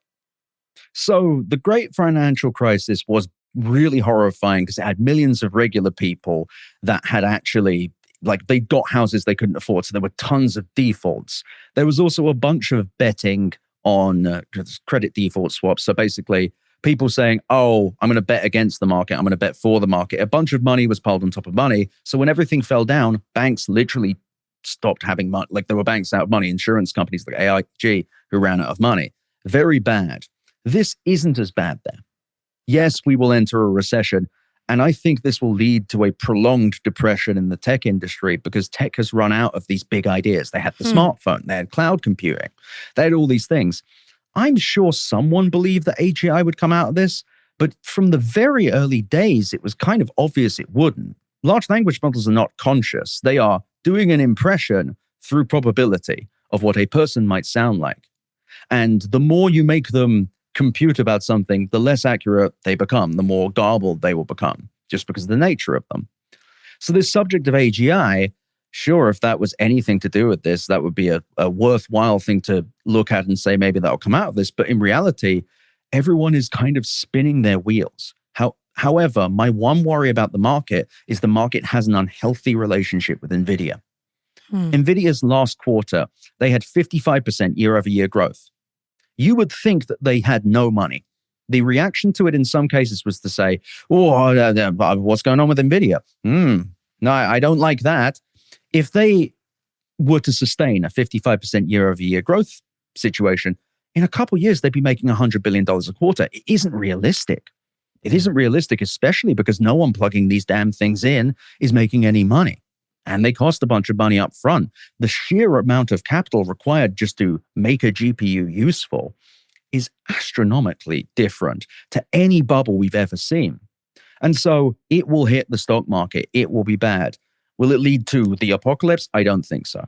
I don't know how, I can't speak to unemployment and such, but I think the retail investors, so regular people, they are going to be quite exposed too. And that's really where I'm worried. And that's why I'm so frustrated with the media propping this up. So for people that artificial general intelligence, just a simple explanation is a computer's ability to think like a human.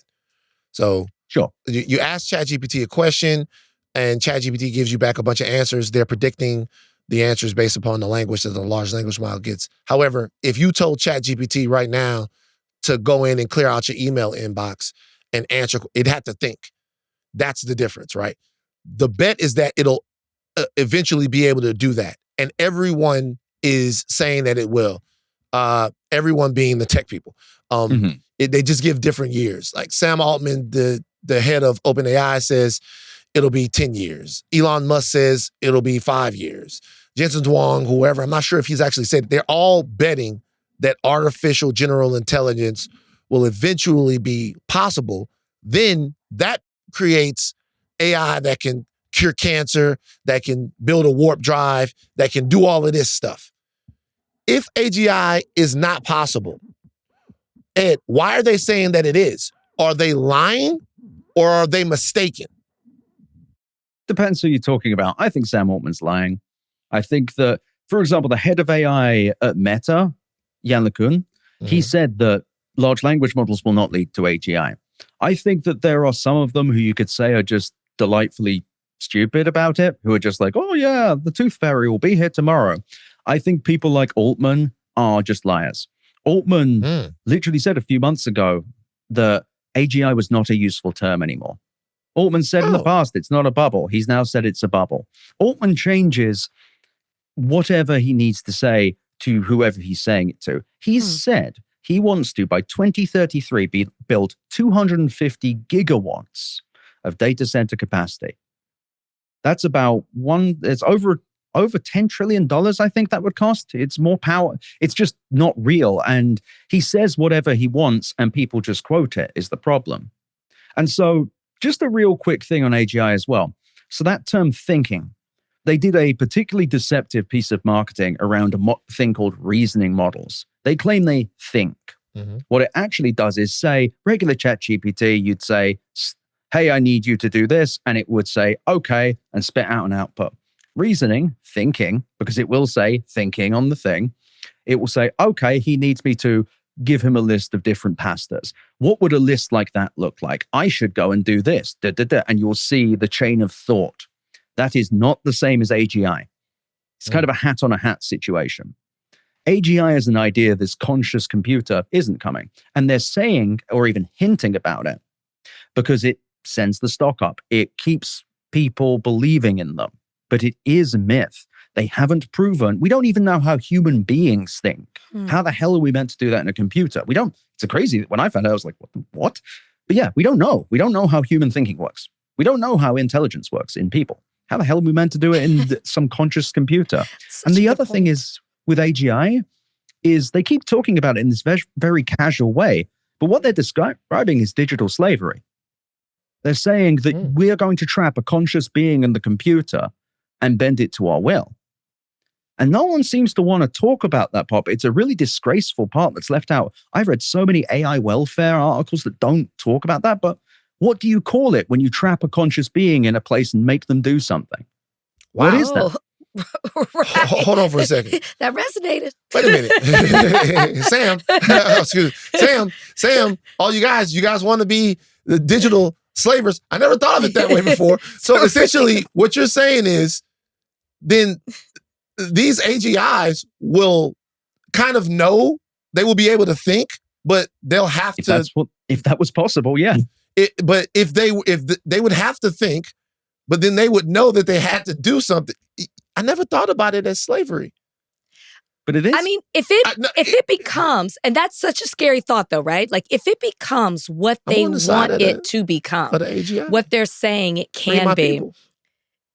Isn't that the other fear that came up when I was talking about why this is scary? Because you're saying if it doesn't become realized the way that they want it to, then that whole fear of AI taking over and all of that, it doesn't exist. But if it does, then, and the way you just described it, and they are able to create the thing that they are telling us that they will, isn't that terrifying? It is. Is it even possible? No, that's kind of like, that's kind of what I'm getting at. Like, yeah. Like it's if we're afraid of the Ninja Turtles at this point, I actually think there's probably more compelling science about the Ninja Turtles. I'm not even kidding.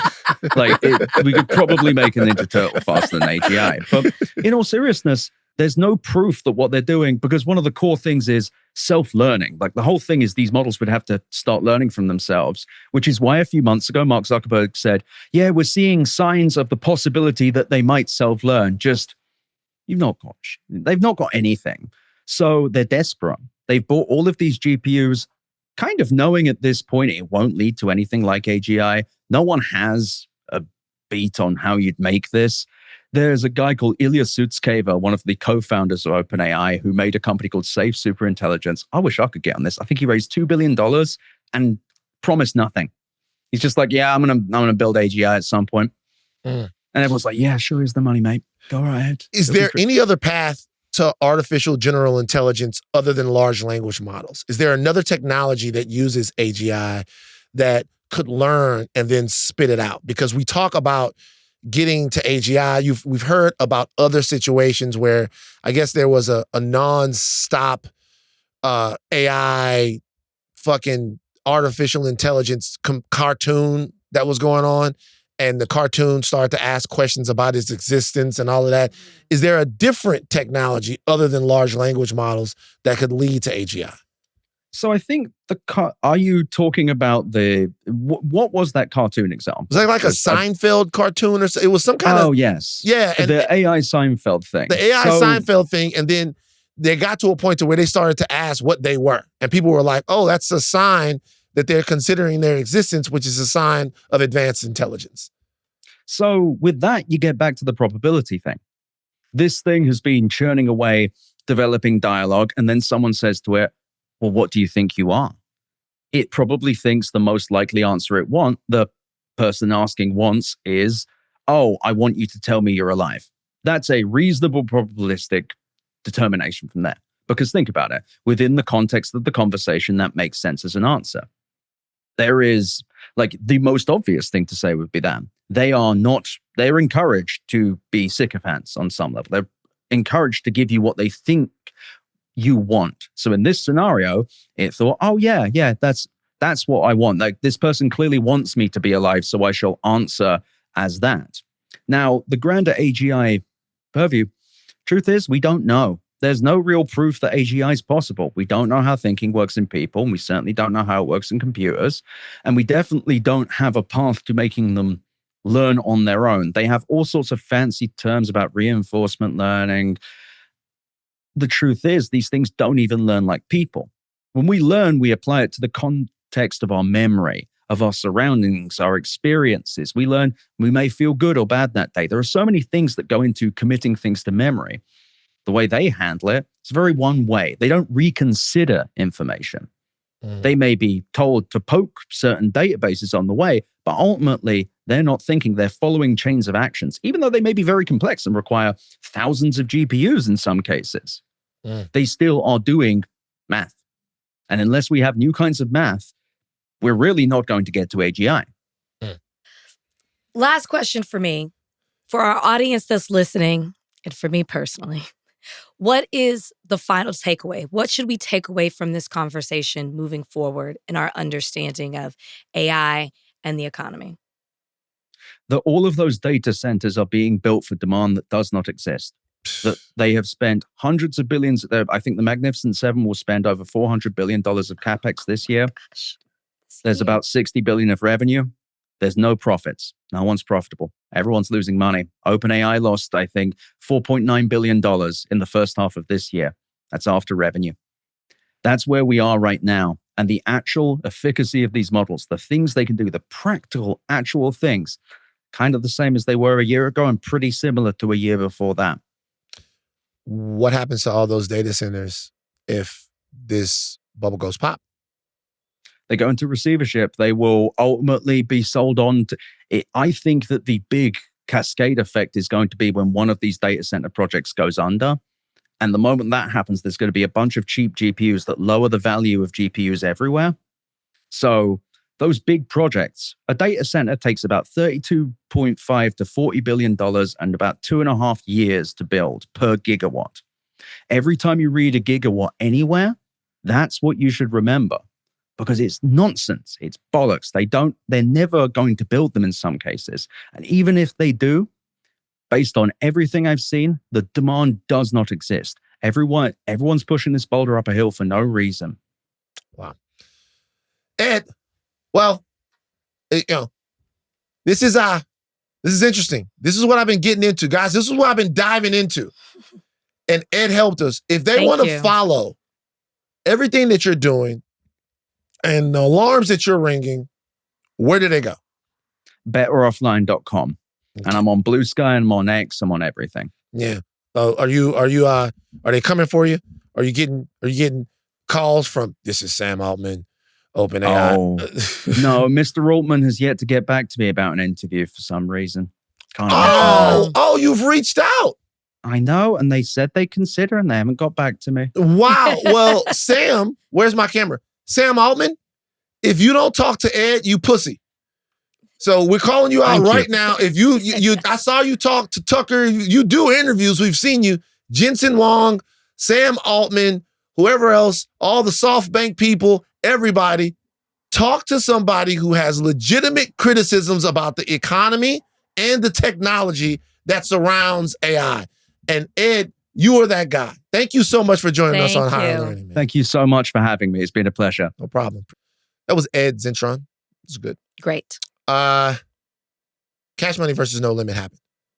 Did you watch it? Did. It came on early. I missed a little bit of the beginning. I wasn't expecting a 5 o'clock start. Guys, No Limit won. Landslide. How? Landslide. But why? But why? But you know why? For me, it wasn't the songs, because if they went head to head with songs, I still think that it was a competition. It was the way No Limit came to the stage.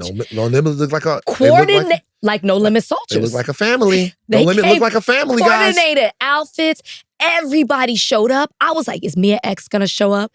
She brought Kelly Price. Yeah. Mia X, Chopper Style, Silk the Shocker. Who you ain't gotta say too much. I can't think of their names right now. Well, that's Mercedes. Mercedes wasn't there. But they sang the song. Man, that's been a and I know. Mercedes is suing them. Yeah, Mercedes said she's suing them. Yeah, Mercedes. Shout out to everybody. But look, I told you guys, man. No Limit. That looked like, shout out to Cash Money, Louisiana Legends. It looked like family versus business. That's what it looked like. It looked like, and I'm not. And there's a lot of people talking about the way the business looked, the way the business has been done by those labels in the past and all of that stuff. You know, there's enough people that would have criticisms of some of the No Limit stuff. I'm not even going to get into sure. Well, Mercedes, right. Case in point. But like, it looked like on that stage, family versus business. It looked like a business arrangement on the Cash Money side. Turk wasn't even there. Shout out to Turk. And it looked like family versus business. It actually, I will push back. It didn't look like business. It looked like family, but a split family. It looked like some of the family showed up and the other part didn't. And it was just odd. I mean, Juvie and BG did a lot of heavy lifting. Now, Juvie. I could argue right now that Juvie catalog alone could go up against No Limit. For sure. But I mean, them like singing, like rapping, they were rapping other people's verse. Like they did a lot of heavy lifting. Wayne wasn't there. Wayne was not there. I mean, that's what I'm saying. A lot of people weren't there, so it looked like the family was split. I told you guys, before we went into it, you guys looked at me crazy. Told you No Limit had a chance to win. No Limit won. All right? No Limit won the verses, and it's okay. It's, you know who really won? Louisiana won. Louisiana won. We changed hip hop. South. No, it's not the South. The South won. Now, there is some talk right now between New Orleans and what? Well, sometimes the New Orleans people say that we're not Louisiana, we New Orleans. Fair. It's like saying we're Miami and that's Florida. That's bullshit. It's not fair. It's not fair. Oh, okay, Baton Rouge. It's not fair. Would you say it differently if you were from New Orleans? Probably. I would say it differently. I'm just going to be completely honest with you. I would say it differently after Hurricane Katrina. And I'm just going to be, I love my people from New Orleans that would say that, but after legitimately, the people in my city opened up their homes and all of that for their family to come in one of the worst times, I think that moment right there showed that even though New Orleans is New Orleans and it has a culture all its own that only exists in that city, and that is true, I feel a way when people from New Orleans go, yo, don't compare us with the rest of the state. You can't really, we didn't. I thought they were talking music. We cousins. No, I'm not talking about, I thought that this statement, I know that they do always say that, but that. I know that they do that, but Yeah. I thought that this, in particular with this, they were talking about music. But this is another reason why the No Limit thing matters, because No Limit was in Baton Rouge for a little while. They went Baton Rouge, they came back, so it's a Baton Rouge thing. You see Silk the Shotgun out there. By the way, stop hating on Silk and Rap. Silk and Rap. Stop hating on Silk the Shotgun. I'm not chasing the beat. I'm not. Stop hating on Silk the Shotgun. All right? Stop hating on them. Stammering to get to that. Stop hating on Silk the Shotgun. Donald, maybe start busting off some Silk the Shotgun verses. You know how people everybody claps on the 2 and the 4 and not the 1 and the 3? This is like a whole thing, Still right? got a stutter, man. Silk raps on the 1 and the 3. Ableist. He does not. He raps on the 1 and the 3. Ableist Lindsay right here. Shout out to Silk, man. Silk is ill. I like Silk. Okay, I always like Silk. After that, we represent No Limit. Put it down, road less presidential. When I write everything that's essential, I'm with riches. Listen to how you sound. Listen to how you money. Plus, I always had bitches. Listen to how you sound. Just chasing it. All right, before we go, I'll play one thing real quick, Donnie. We got to get out of here. Play one thing real quick before we go. This is Kentucky Governor Andy Beshear on Real Time with Bill Maher. Let's talk about another elephant in the room, which is race. I mean, in the past, Democrats, they had to check boxes before they could go forward with their ticket. You know, I asked Democratic politicians this, and they didn't argue with it. I said, it's impossible to imagine a Democratic ticket without a person of color on it. Now, maybe that's the right thing to do, but it is more limiting than what the Republicans are, which is, we don't give a fuck.